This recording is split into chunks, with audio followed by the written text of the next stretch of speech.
to the UIAAA Connection podcast. GoFan and VNN are proud to be the exclusive sponsor of the UIAAA Connection. Now a combined company, GoFan and VNN provide a seamless integration for digital ticketing and athletic websites. Direct your fans to one place for all your athletic events, communications, and tickets to home and away games. Thank you to GoFan and VNN for their exclusive sponsorship of the UIAAA Connection. Welcome back to another edition of the UIAAA Connection. I'm your host, Mark Hutch Hunter. Today we have as our special guest, Dave Nuffer, Certified Athletic Administrator and the Director of Athletics at Riverton High School. Welcome to the podcast, Dave. Thanks, Mark. Let's have you begin by sharing with our audience here in Utah and actually across the world now, where you grew up, where you went to college, your first job, etc.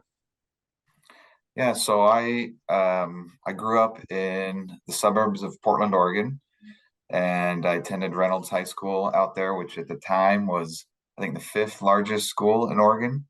I competed in high school. I competed in track and field and water polo. And then when I was in middle school, I competed in basketball, but I didn't grow after that. So wasn't tall enough to continue in high school. That's where I grew up. And after I served a mission for the Church of Jesus Christ of Latter-day Saints, I attended the local community college where I grew up, Mount Hood Community College. And I competed in track and field there for a couple of years, doing the hurdles. And after that, I transferred to Brigham Young University, and I met my wife while I was attending BYU. And I was a walk-on at the BYU track team for a couple of weeks. One day I went and talked to the head coach back then, Robinson, and he said, yeah, come and train with us for a little bit. We'd love to have you. And after a couple of weeks of practices all the time down there, I was not passing very many of my classes. So quickly realized I needed to get a career in something instead of just running. So I wasn't able to continue doing that. But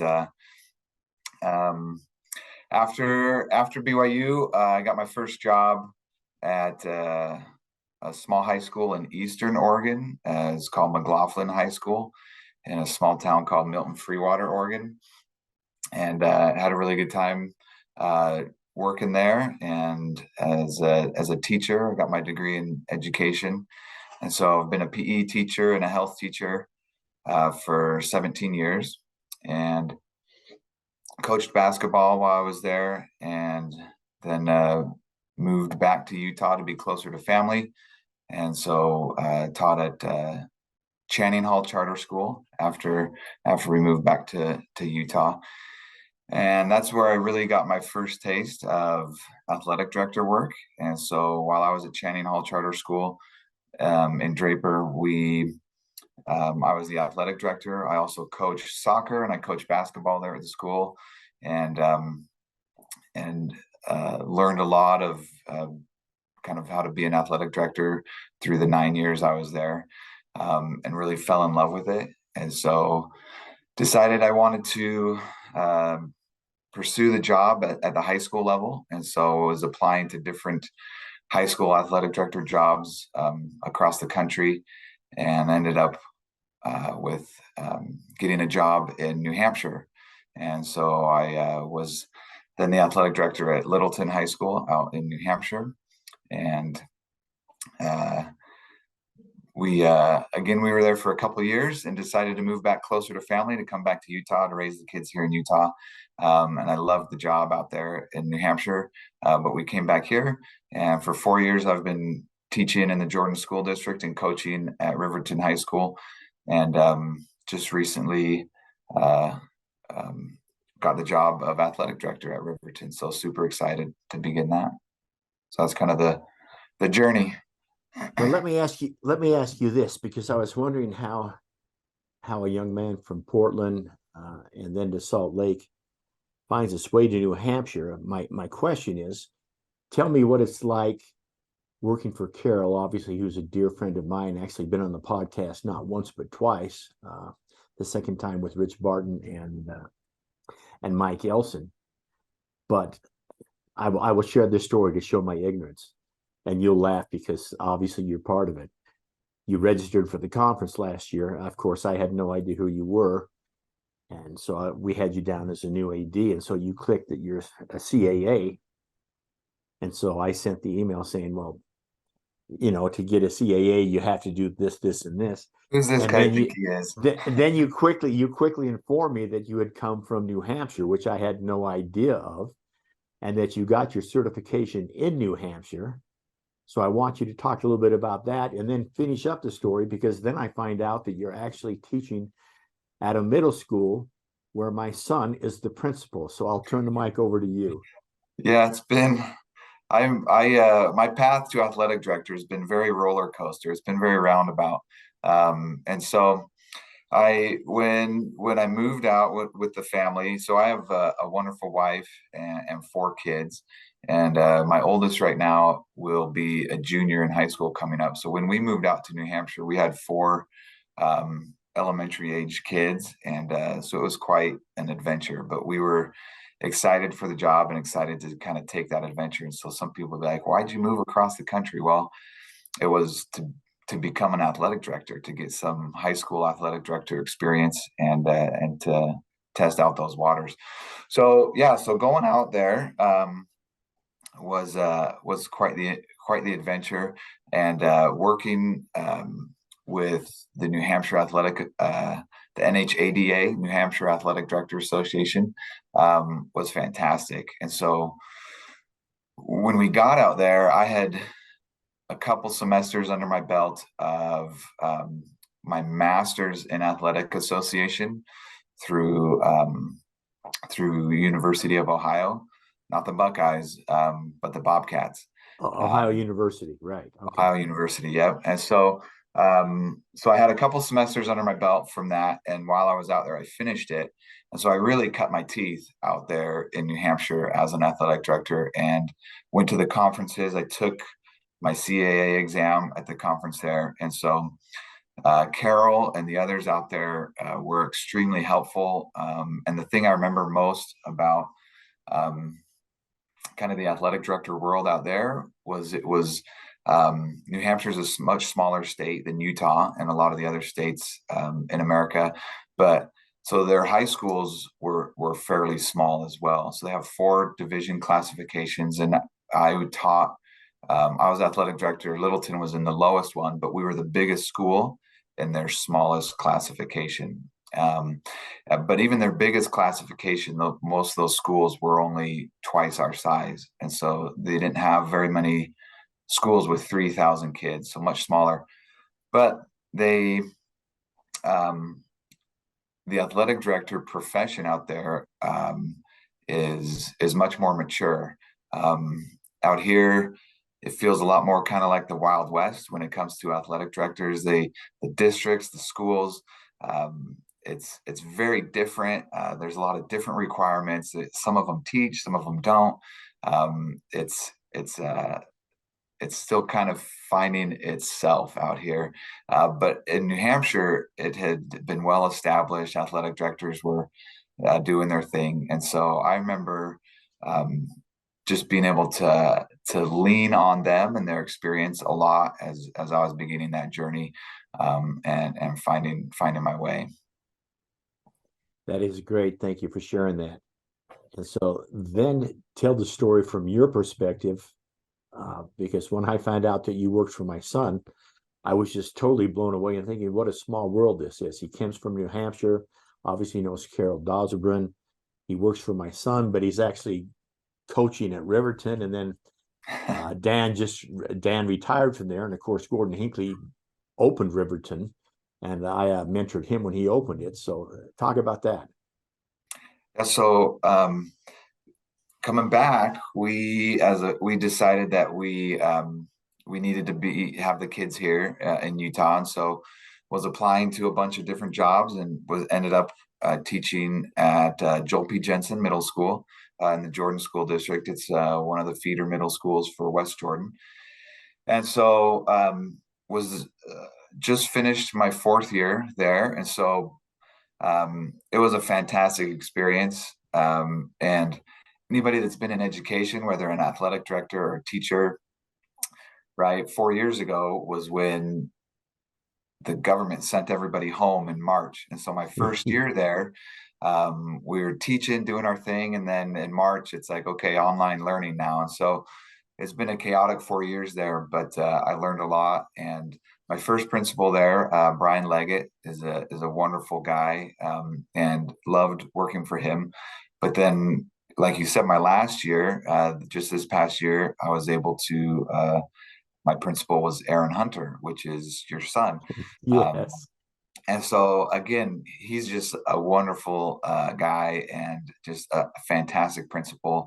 And I learned a lot from him, and it was just a great experience to be able to work with him at Joel P. Jensen.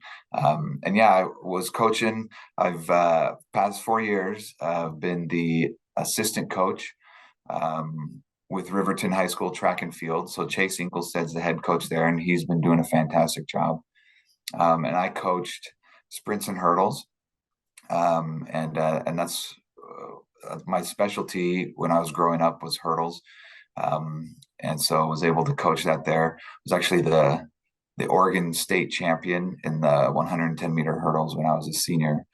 So I was able to work with Chase at Riverton and get to know the kids, get to know some of the staff, and just a fantastic place that I fell in love with. So yeah. That's incredible. Let me ask you a follow-up about the hurdle race, only because I attempted the hurdles when I was a sophomore in high school and slowly got better. But I started to get the 3 steps of being a hurdle, but I finally stopped doing hurdles when I was a junior because I could get 3 steps for like the first 4 or 5, but then I had to alternate. And of course, by that time, everybody's passing you up. But anybody who's a state champion in the 100 hurdles is incredible. So speak for a minute about that, because I think that is a great accomplishment. Well, thank you. Yeah, I had to put in my time. Those that may be listening that have met me in person know I'm not a big guy. I'm 5'10" with my shoes on. So being able to compete successfully in the 110 hurdles was tricky. And I actually did it in college, where they raise them up to Olympic height. So they're 42 inches instead of 39. And I did fairly well in college as well. But so in high school in Oregon, all the middle schools there, they have full athletic teams, and so they have hired coaches within the school, and they compete in athletics, same as the high schools do. They don't, well, at least not when I was there. They hadn't turned it over to club sports or anything, but so I actually was racing hurdles in 6th grade, and to be honest, I don't even know why I started racing hurdles, but I think it was regular sprints. I wasn't the fastest on the team, but I could sprint and run over hurdles and be the fastest. So I was working on it since 6th grade to get to that state championship. So a lot of years, a lot of good coaches along the way. So that's incredible. Thanks for sharing that. Let's have you speak for a moment about the leaders and the mentors in your life that have made a big difference for you. Yeah. So just talking about high school, my track and field experience, my hurdles coach when I was in high school was a wonderful man, Coach Bill Miller, and he guided me and coached me in more than just the hurdles and competing, right? So I learned a lot of valuable life lessons from him about perseverance and determination and things like that. Another one of my mentors is my mother's dad, so my grandfather. And I'll tell you a quick story about one of the lessons I learned from him. So we used to go on vacation to Northern California, Lake Shasta every year. And we go boating and stuff like that when I was growing up. And when I was I don't know, maybe a sophomore in high school or something, I took one of my friends with our family, and my grandpa would set us up, and he'd have us all down there in the kind of a family reunion style thing. And he wanted us to get the most of our experience down there, me and my high school buddy. And so the best time to be able to water ski to get the glass is early in the morning, 6 a.m., 5:30 a.m. And so he wanted us to get the most out of our experience and get up and get out there on the water and start water skiing when we had the nice glass. And me and my buddy, we'd stay up late as teenagers do, watching TV or something else. And so we wanted to sleep in till 10 a.m. or something like that. Well, one morning we're sleeping there in our room in the cabin, and he comes in, he says, "Hey, we got to go in 5 minutes." We're like, "Okay, Grandpa, whatever." And he comes back in a few minutes later. "It's time to go. It's time to go." We're like, yeah, we're coming. Still just laying under our covers, snoring. And he comes in, and he had filled up a bucket of water, and he came in. He's like, this is getting dumped in 5 seconds. You better get up and get out. 1, 2, and he starts counting.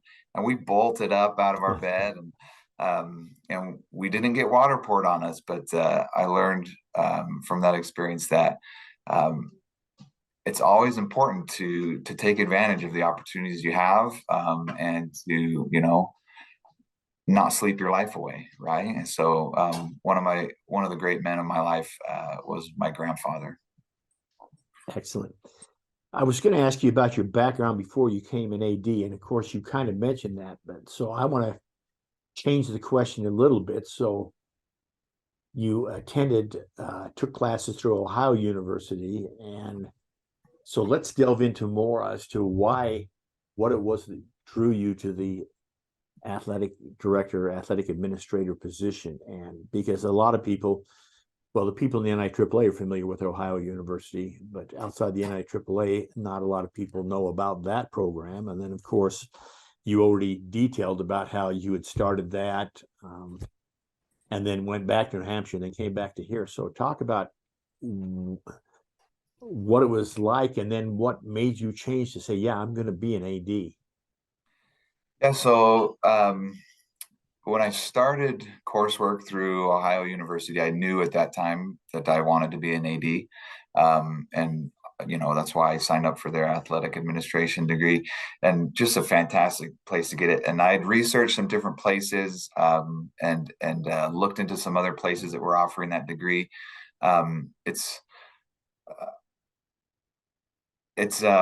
I felt like the degree would really help me out, because it doesn't seem like it's kind of a difficult job to get, because there's not a lot of them, right? You'll have a high school, and there's 7, 8 different principals, right? And there's hundreds of teachers, but there's only one athletic director. And so it's kind of a rare position. And so I wanted to get the degree, just to make myself a little bit more marketable. So I researched and went with them, and it was a fantastic university, and I loved everything I learned there.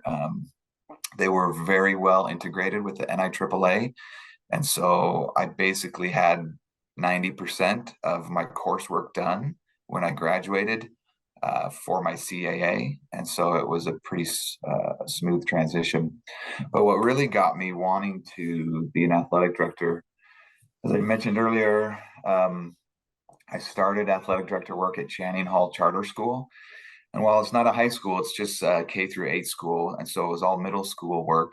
I really learned a lot about athletics in general and organizing athletics in general. And so when I first got there in 2008, it was basically, there was a handful of charter schools in Utah at that time that wanted to have these extracurricular sports activities for their middle school students. And some of them went up to 9th graders, but most of them were just 7th and 8th grade students. And it was basically just a few of the PE teachers / coaches getting together and saying, "Hey, let's play a soccer game. Hey, let's play a soccer game. Hey, let's play a basketball game."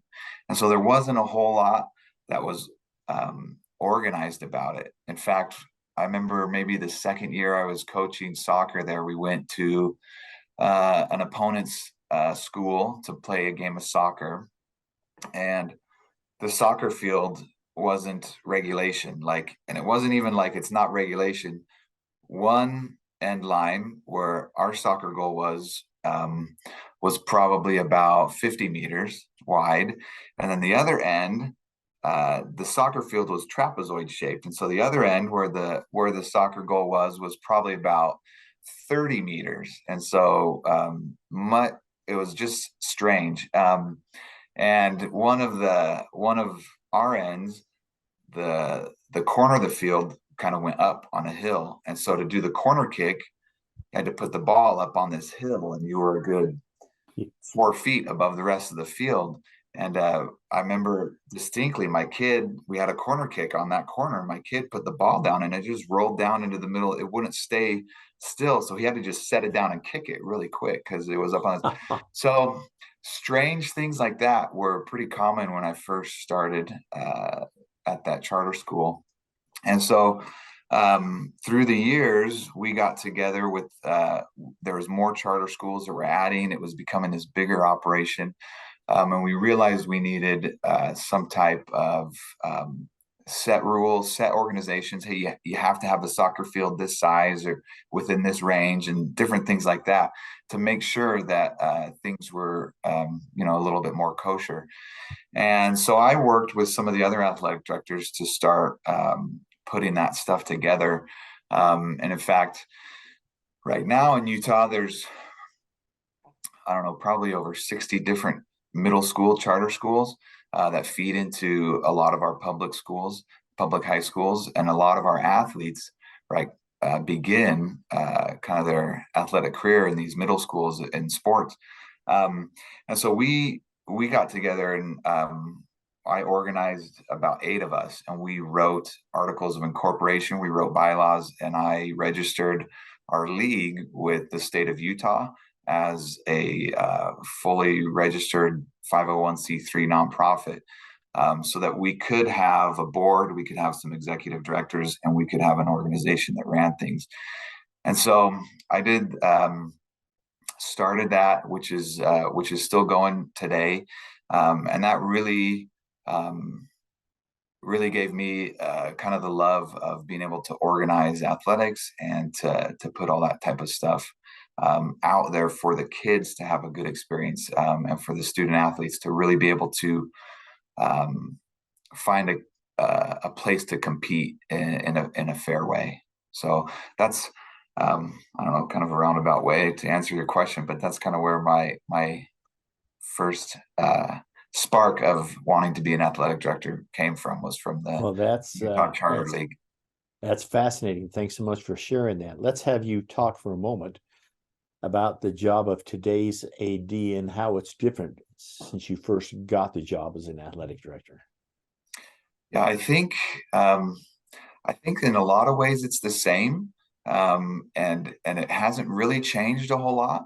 But I think, from my perspective, I think society has changed a lot. I think just the world we live in and the world that athletics operates in is a whole lot different. And so because of that, there's a lot of different stuff that athletic directors have to do. I think maybe some of the biggest stuff is the complexity of it all. It's because society is so much quicker with social media and everything like that. I think being an athletic director moves at much more rapid pace than it used to, and I think there's a lot more complexity because of that. And to me, that's the biggest difference. Is there's just a lot more moving parts. Dave, let me ask you this: what's your biggest failure or disappointment in life, and what did you learn from it? So this will take us back to my high school days. I mentioned that I was the state champion in the 110-meter hurdles when I was a senior, and that year I was actually, by the Oregonian, the newspaper out there, I was projected to finish third in the 110-meter hurdles. But that year I was also projected to finish first in the 300-meter hurdles. And so going into the state track meet, I had the fastest time in the state in the 300-meter hurdles. I was projected to win it. So during the preliminary event at the state track meet, a strategy I had used throughout the whole year was to take it easy on the preliminary race, because I could easily make finals. And once I got into finals, Right. it didn't matter what lane I had, I could beat the competition. So preliminaries, I would take it easy to save some of my energy for finals. So unwisely, I used that same strategy at the state meet.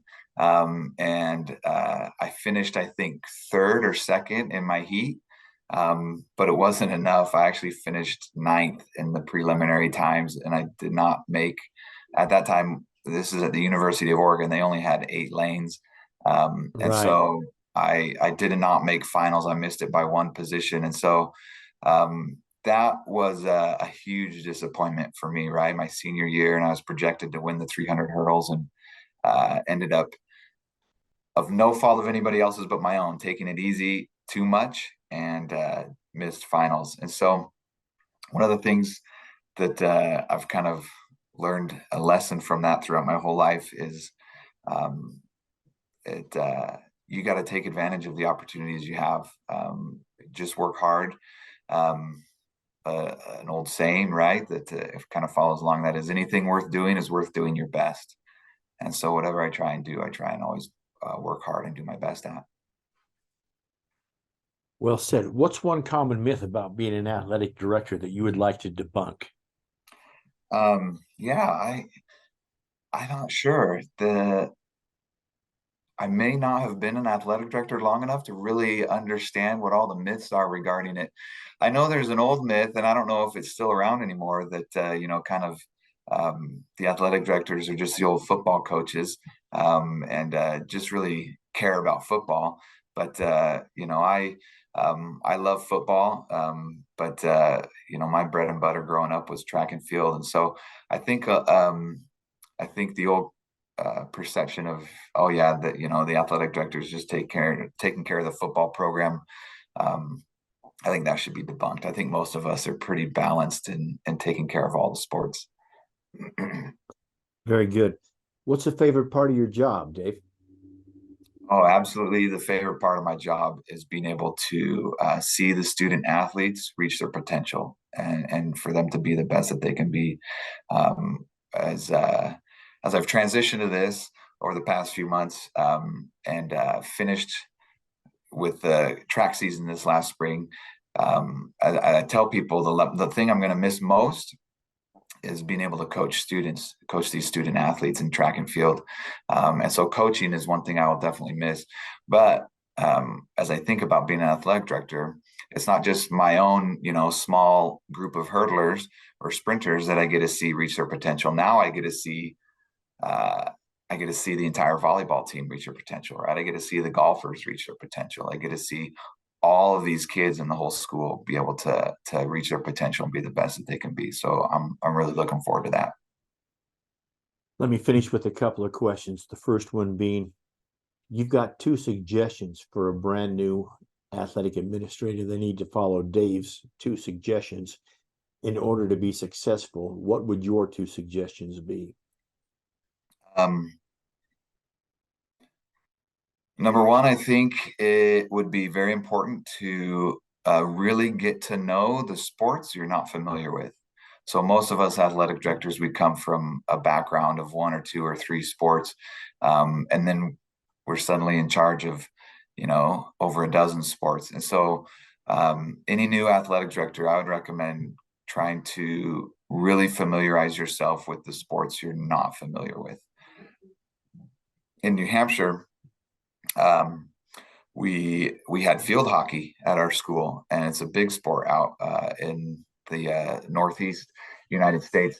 And had I ever seen a lick of field hockey in my life? Nope. And so being able to understand and learn field hockey and being able to attend those games and help those girls be the best they could be was really a positive thing for me. And so that's number one. Get to know the sports you're not familiar with as quick as you can. Number two, work hard, but balance is key. You've got to be able to make time for your family and life outside of work. And so do the best you can at your job, but make sure you have balance in your life. Dave, what question should I have asked you that I failed to ask you? You could have asked me about my hobbies. I don't know. Well, then let me take a minute and ask you. Name a couple of hobbies you've got that you can share with our listeners. We're a real outdoors family, and so camping, hiking, boating, any kind of outdoor activity, we're all over that. We love going to the beach. We love going to the lake. We love going to the mountains. I grew up involved in the outdoors my whole life, and so passing that tradition on to my kid, that's a big hobby, is doing stuff outside. Very good. On that note, that wraps it up for this edition of the UIAAA Connection. Again, our special guest today has been Dave Nuffer, Certified Athletic Administrator and the Director of Athletics at Riverton High School. Thanks for being on the podcast, Dave. Thanks, Mark, for having me. Appreciate it. For our listeners, we hope you tune in again next week for another edition of the UIAAA Connection.